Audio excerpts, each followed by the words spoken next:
Just Blabla. Just Blabla.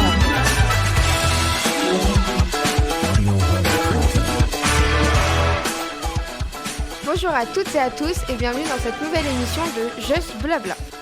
Aujourd'hui au programme, on aura une chronique de Colline sur le beer, une chronique de Luna sur les Accidental Killers, une chronique de Lucie sur le film Moneyball et une chronique de Sarah Bruno sur le film sur la sobriété énergétique est-elle une régression. Et maintenant on va laisser Lucie nous faire la météo. Bonjour à tous, côté météo, demain à Genet-Marigny, il y aura du brouillard, le vent soufflera à environ 16 km/h, les températures seront d'environ 9 degrés et demain nous fêterons les Andrés. Et maintenant nous allons laisser Colline nous présenter la boisson de bière.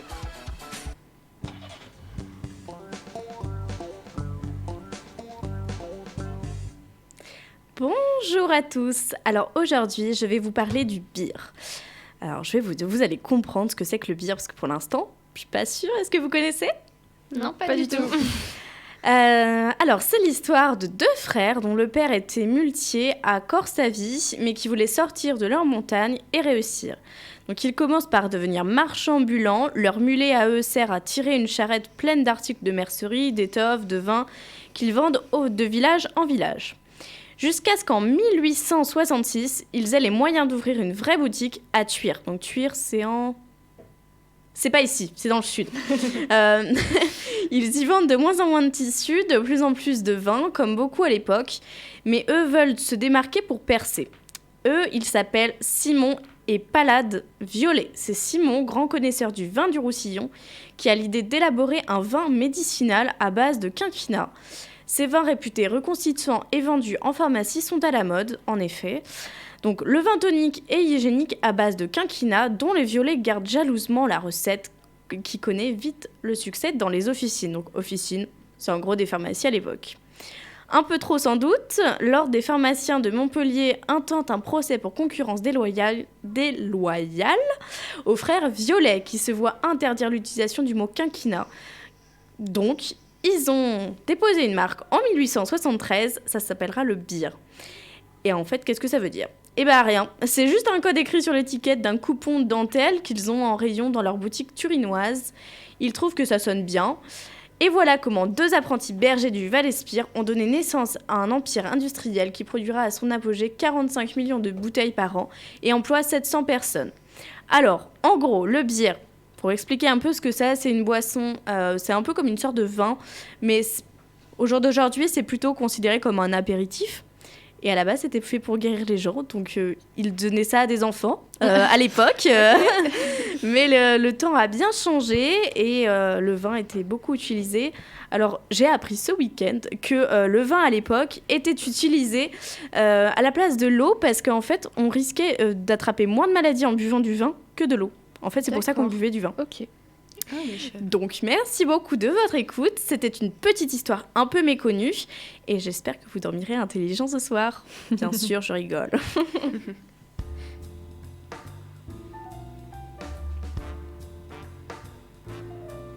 Et bah faudra que tu nous fasses goûter cette boisson, Colline. Et maintenant on va passer à la chronique de Luna sur le livre Accidental Killer. Ok. Est-ce que déjà quelqu'un sait ce que ce sont des Accidental Killers ? Pas du tout. Peut-être genre des personnes qui, par exemple, la légitime défense, qui ont fait des accidents sans le vouloir ou quelque chose comme ça ? Eh bien, complètement. En fait, les Accidental Killers, c'est des personnes qui ont tué sans faire exprès. Dans le livre que je vais vous présenter, on va se concentrer plutôt sur les personnes qui ont tué dans leur enfance. Donc, à la grande surprise de tout le monde, ça s'appelle Accidental Killers et c'est écrit par Isabelle Lagarrigue. C'est un livre qui est sorti en 2022 et qui contient 295 pages. Ce qui est bien, c'est que les chapitres sont assez courts et on a des petits intermèdes avec des poèmes. Donc, c'est l'histoire d'Ava, qui est une jeune étudiante qui va partir aux États-Unis pour aller dans un cursus universitaire spécial qui va donc concerner les Accidental Killers. Et pourquoi les États-Unis ? Parce qu'en France, l'accompagnement des personnes qui ont tué involontairement n'est pas aussi développé que là-bas. Et en fait, elle va faire ce cursus parce qu'elle voulait faire une thèse sur la résilience en cherchant à comprendre en fait les mécanismes qu'on met en place pour essayer de se remettre de ça parce que finalement, j'avoue qu'on se concentre souvent sur la victime, ce qui est normal, mais les personnes qui ont tué accidentellement sont aussi des victimes. Et donc, on va aussi comprendre au fur et à mesure de son histoire que son implication n'est pas seulement scolaire et professionnelle. Alors, à mon avis, il y a beaucoup de points positifs. Déjà, on apprend plein de choses sur les accidental killers. Enfin, moi, je savais que c'était des gens qui avaient tué sans faire exprès, mais je ne pensais pas qu'il y allait avoir autant de conséquences sur la santé mentale de tout l'entourage, finalement. Les chapitres sont très courts, donc on a l'impression... Enfin, très courts. Ils sont courts, donc on a l'impression d'avancer dans l'histoire assez rapidement, et ça ne nous démotive pas. On peut s'identifier facilement aux personnages, puisqu'ils peuvent aussi nous ressembler. Et on a beaucoup de références à des vraies thèses et des recherches scientifiques pures et dures, donc pas forcément celles seulement des personnages. Le seul petit point négatif que je pourrais dire, c'est qu'il y a une petite romance. Donc en fait, la romance, moi j'avoue que parfois je suis un petit peu réactive dessus, et ça soulève quelques clichés, mais c'est pas du tout dérangeant dans la lecture. On peut aussi se questionner, grâce à ce livre, sur la différence entre la culpabilité, la responsabilité, comment pardonner et comment se pardonner. Et enfin, j'ai eu la chance de rencontrer l'autrice, maintenant ça doit faire 1 mois et demi, 2 mois, au Salon du Livre de Niort, et donc d'avoir une petite dédicace et une photo comme une fan. Et l'autrice est très, très gentille, et elle est surtout très ouverte au retour. À la fin de son livre, elle fait une note de l'auteur où elle partage son compte Instagram, et où elle explique aussi tout le cheminement de l'écriture, et ça je trouve ça très intéressant parce qu'en réalité moi je me demande toujours comment est-ce que l'idée vient aux auteurs et comment est-ce qu'ils la développent et comment est-ce qu'au final ils arrivent à avoir un livre entier, et donc j'ai trouvé ça très intéressant. Voilà. Maintenant vous allez écouter L'Homme Pâle avec Decrescendo sur Delta FM 90.2.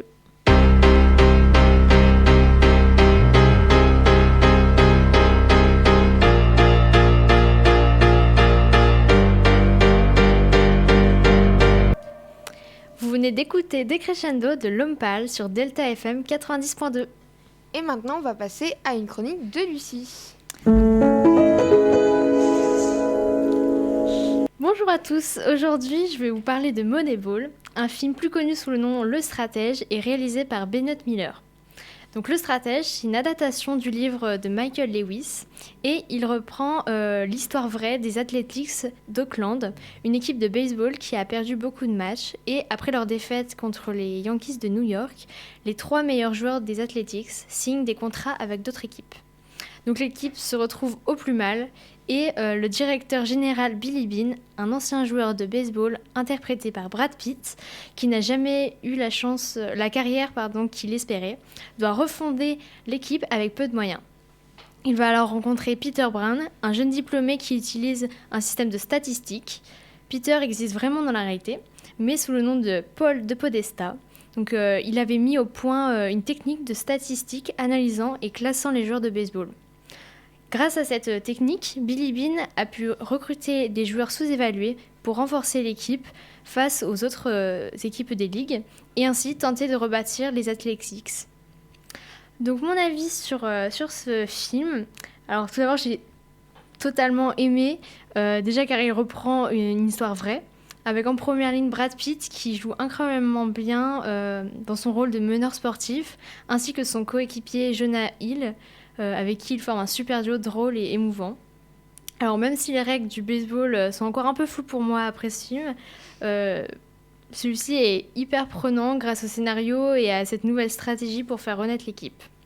Donc le Stratège, c'est un bon film qui rappelle que le sport peut aussi être une histoire d'argent, où c'est souvent les plus gros qui dominent les plus petits, avec dans ce cas-là les transferts de joueurs qui reflètent seulement la capacité financière des grosses équipes à pouvoir acheter les joueurs les plus populaires et non les plus talentueux.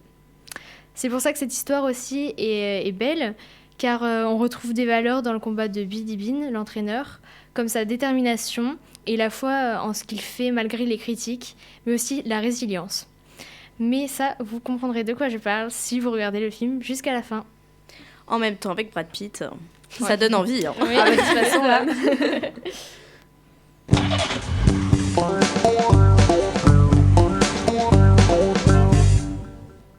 Et maintenant, on va passer à la chronique de Sarah. Salut! Aujourd'hui, je vais vous parler de la sobriété. Parce que vous le savez peut-être, mais le réchauffement climatique arrive bientôt.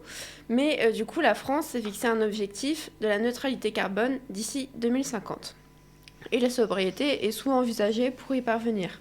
Comme le rappelle Fabien Brossier, c'est le directeur général de la délégation de l'ADEME.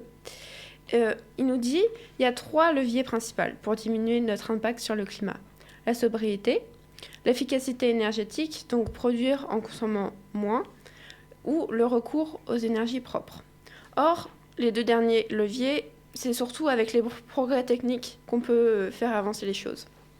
Alors que la sobriété, c'est accessible à tous. Parce qu'en soi, c'est juste se poser des questions sur nos besoins matériels, énergétiques et en énergie et numérique. Et donc, on va se demander aussi comment on peut les satisfaire tout en limitant leur impact sur l'écologie, enfin sur l'environnement, et donc rentrer dans l'écologie. Parce qu'il faut prendre conscience de nos actes de consommation. Ça représente une grande partie de notre empreinte carbone. Plus on achète, plus on fabrique, plus on utilise d'énergie. Le textile, par exemple. On achète 2 fois plus de vêtements qu'il y a 15 ans. Donc il faut vraiment s'interroger sur la nécessité de renouveler notre garde-robe aussi souvent. Et on voit que certains citoyens sont déjà passés à l'acte.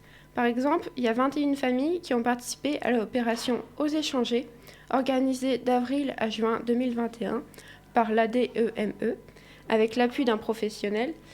Et donc, ils vont désengorger leur garde-robe et toute leur maison.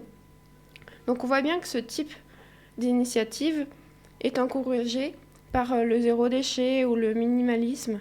Donc c'est vraiment un point commun pour avoir une nouvelle forme des consommations et une nouvelle forme de bonheur surtout.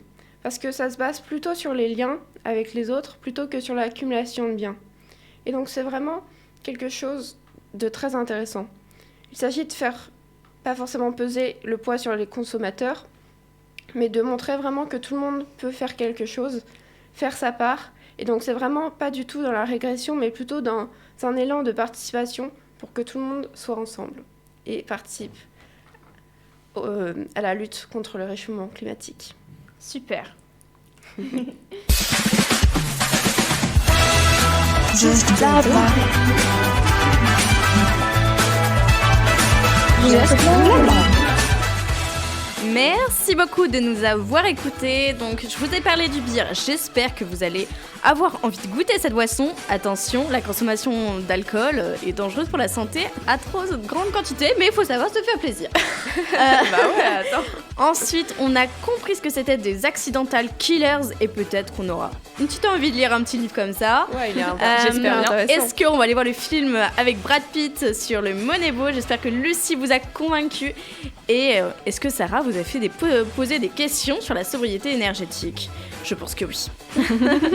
Bonne journée, merci de nous avoir écoutés. Merci. Vous pouvez nous retrouver sur vos plateformes de streaming gratuites ou sur le site lptossi.radio-delta.fr.